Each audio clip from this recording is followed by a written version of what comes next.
Bonsoir Tony. Je ne te présente plus. Tu as été, on a déjà parlé assez longuement ensemble des enjeux actuels du transfrontalier, de tout ce qui a été fait ces dernières années et des raisons pour lesquelles le transfrontalier est important aussi pour le quotidien des Roubaisiens. Et, mais voilà, ce confinement, cette crise sanitaire, c'est un temps où on a bloqué cette frontière et c'est probablement un temps où on peut réfléchir à ce serait quoi nos priorités pour un développement d'une coopération très concrète, très proche des habitants dans les mois, dans les années qui viennent. Et j'aurais aimé t'entendre sur cet aspect des choses. Écoute, effectivement, là, on a une période qui va être importante à gérer et les enseignements qu'on peut attirer, c'est que euh, Excuse-moi.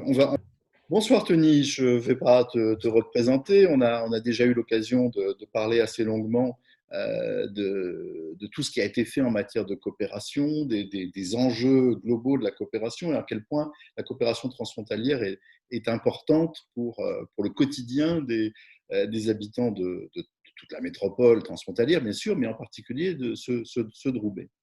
Mais voilà que cette crise sanitaire a entraîné la fermeture de la frontière, que tout s'est un peu arrêté, enfin tout, j'exagère, parce que les gens qui travaillaient en Belgique ou qui travaillaient en France ont continué à passer, avec un peu de difficulté, mais ils sont passés.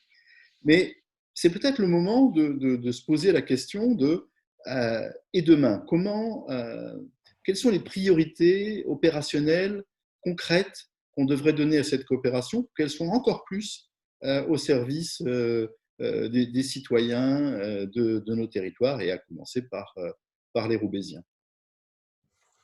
je crois que suite à cette crise, on a appris que on devait travailler plus entre nous, être maître de notre destin. Et plutôt que d'acheter des produits qui viennent de loin, cette crise nous a fait comprendre l'intérêt de relocaliser certaines entreprises, de faire vivre davantage nos producteurs locaux, nos petites et moyennes entreprises. Et donc, on doit avoir ce réflexe de dire, tiens, ben voilà, j'ai besoin de tels produits, ouvrons-nous l'esprit, allons voir à Roubaix ou à Tourcoing quels sont les producteurs, quelles sont les entreprises qui pourraient nous aider, plutôt que d'aller acheter à Taïwan ou en Chine. C'est un réflexe qu'on n'a pas encore. Et voilà, je pense qu'on va y arriver parce que nous sommes sur une époque qui, avant la crise, commençait déjà à s'intéresser aux circuits courts, mais maintenant, on s'en rend compte de l'importance. Et ça se matérialise aussi en ouvrant notre esprit sur le transfrontalier pour en fait effacer davantage l'effet frontière dans la tête des gens. Euh, Parce que dans la tête des gens, il y a encore cette distance psychologique qui font que les distances sont multipliées par 3. Alors qu'en fait, tu le disais tout à l'heure Thierry, entre Roubaix et Moucron, il y a 2 kilomètres, mais dans la tête des gens, il n'y a pas 2 kilomètres, il y a minimum 6, voire 10, alors que ce n'est pas le cas. Et donc, on a encore à travailler là-dessus. Je pense aussi qu'on peut travailler euh, sur les jeunes, euh, avoir plus de coopération entre les écoles, essayer de monter des projets mixtes, des groupes de travail mixtes où on apprend à travailler ensemble, où euh, ça demande une coopération à monter entre les adultes, hein, entre les directeurs d'établissement, mais on a beaucoup à y gagner. Euh, et au niveau de l'enseignement supérieur, certainement, peut-être travailler davantage sur des collaborations proches.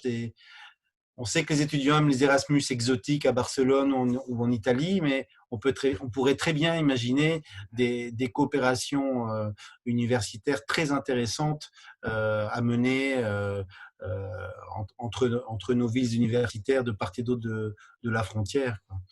Euh, cette crise, finalement, c'est une opportunité pour donner plus de sens à ce que l'on fait au quotidien, quoi. Une autre question que je voulais te poser, c'est cette eurométropole, elle se présente comme l'eurométropole Lille-Courtrai-Tournai. Mais pourtant, la réalité transfrontalière, c'est celle des Moucronois, des Roubaisiens, des Tourquenois, des Wattrelousiens, etc., des gens de communes aussi, évidemment.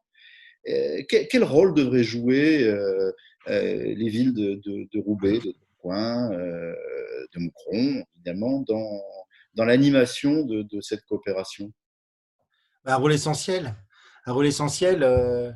Si on prend la population de Roubaix qui tourne autour de 100 000 personnes, celle de Tourcoing, 100 000 personnes, Moucron, 60 000, déjà rien que ça, c'est d'une importance capitale. Et en fait, ces villes que je viens de citer, elles ont un caractère plus transfrontalier que Lille, que Tournai, parce qu'elles connaissent une jonction, une conurbation urbaine qui font qu'on ne sent même pas qu'on a passé la frontière. Et donc, on est dans. C'est inné pour la population de Roubaix ou de Moucron. Cette réalité-là, elle est historique avec notre passé textile commun. Euh, et encore aujourd'hui, je le disais tout à l'heure, il y a 35 000 travailleurs, enfin 5 000 Français qui traversent tous les jours la frontière. Hein. Donc aujourd'hui, c'est vrai qu'on est plus sur le secteur agroalimentaire, mais ça continue, ce brassage de population, ce brassage de travailleurs continue. Et donc voilà, bon, ce nom-là, enfin, voilà, si on m'avait demandé, je l'aurais pas donné ce nom de ville parce qu'effectivement, on peut comprendre que les Roubaisiens se disent bah ouais, pourquoi il y a Lille et nous on n'est pas dedans, mais je vous assure qu'à Moucron ils disent la même chose. Hein. Pourquoi tourner et pas Moucron alors que le vrai carrefour transfrontalier, il est là quoi. C'est ce carrefour Roubaix, Wattrelos, Moucron, finalement cette fameuse ligne de bus MWR, le cœur de l'Eurométropole, il est là quoi. Il est là.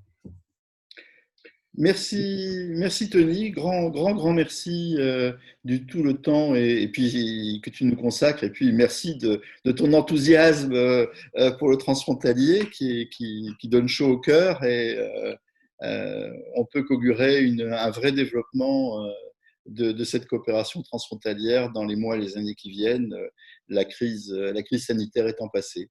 Merci donc encore une fois du temps que tu as bien voulu nous consacrer. Et puis à très bientôt sans doute. À bientôt Thierry, merci aussi de m'avoir invité.